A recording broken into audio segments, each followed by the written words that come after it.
we'll be going over IRS Notice CP62. This is a notice that you should receive from the IRS if you've made a payment to your tax account and the IRS is acknowledging that payment. So in this video, we'll kind of walk through what this means in this situation. Couple things that I'd like to point out first. So in the upper right hand corner, you'll see the notice number CP62, the tax year, in this case 2017, the notice date March 30th, 2018.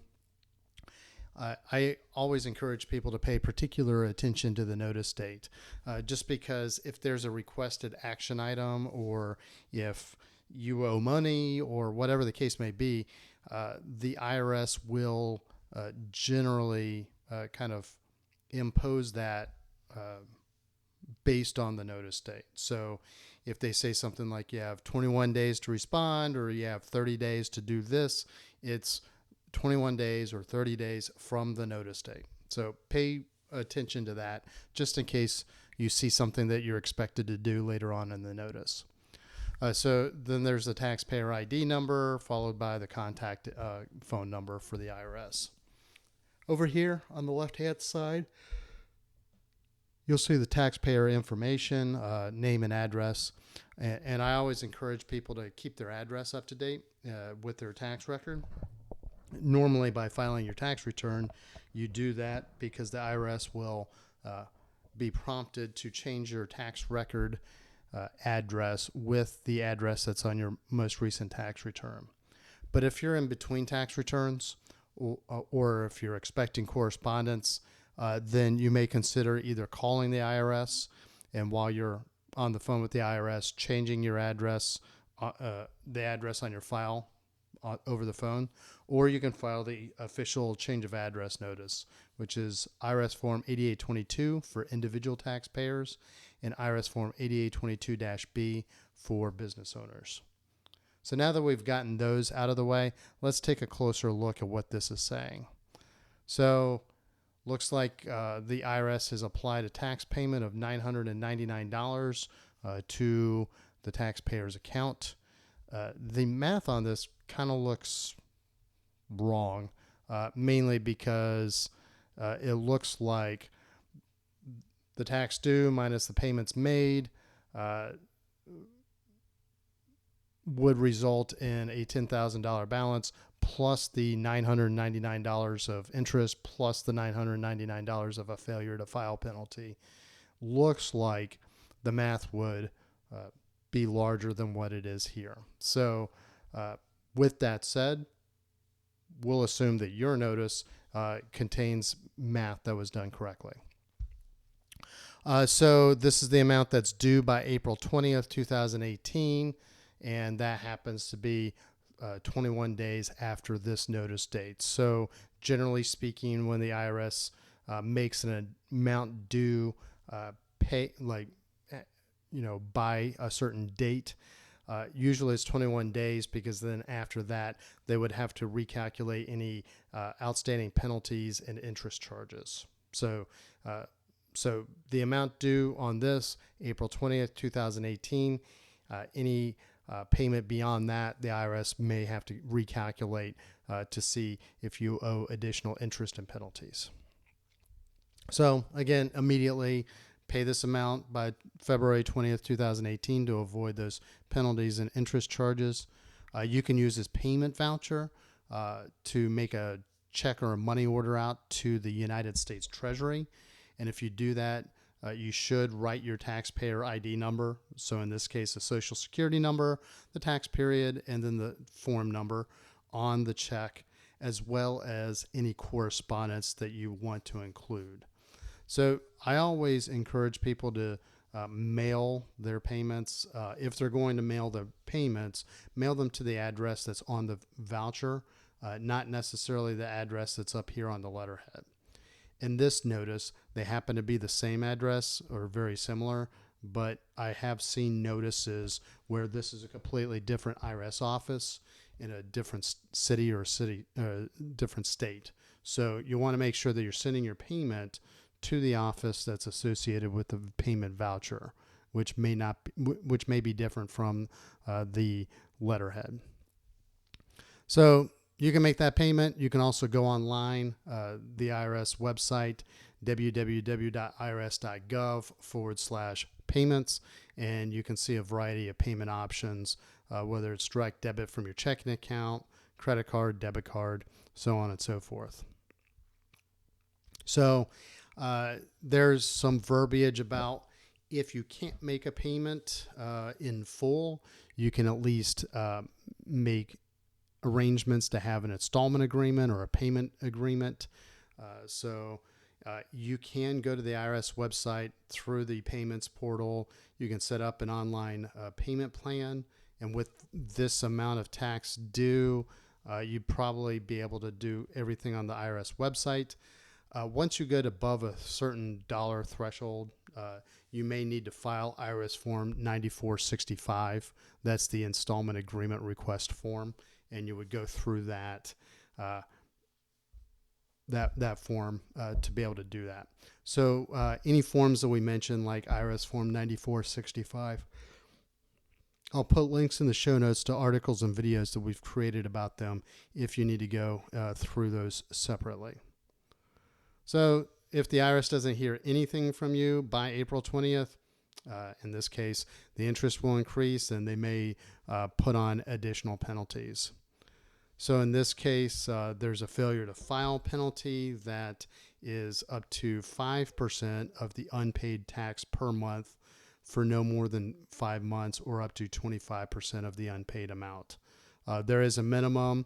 If it's more than 60 days late, the IRS will charge at least $135 or the unpaid tax, whichever is less, for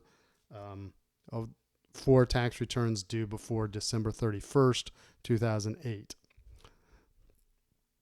So there's a contact information voucher. If you wanted to do that, you can do this simply by either calling the IRS website, or you can fill this out and send it off to the IRS for processing. If you've incurred penalties, either failure to file, failure to pay penalties, you can request to have the IRS abate those penalties. So abatement, either reducing or completely eliminating a penalty. And there are 3 general categories that would qualify. So the IRS has a program called First Time Abate, which means anyone requesting a removal of penalties for the first time. There's a wide degree of discretion that the IRS is allowed to waive or reduce those penalties under a first-time abatement.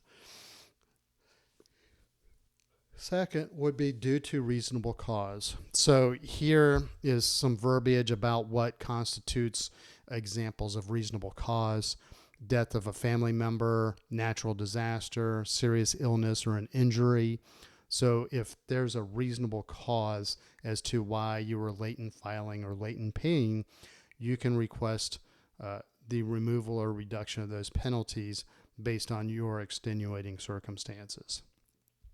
And then the third way is if you specifically ask the IRS for written advice on a tax issue. You gave them enough information to make an informed recommendation. You received that written recommendation, which you relied upon on your tax return.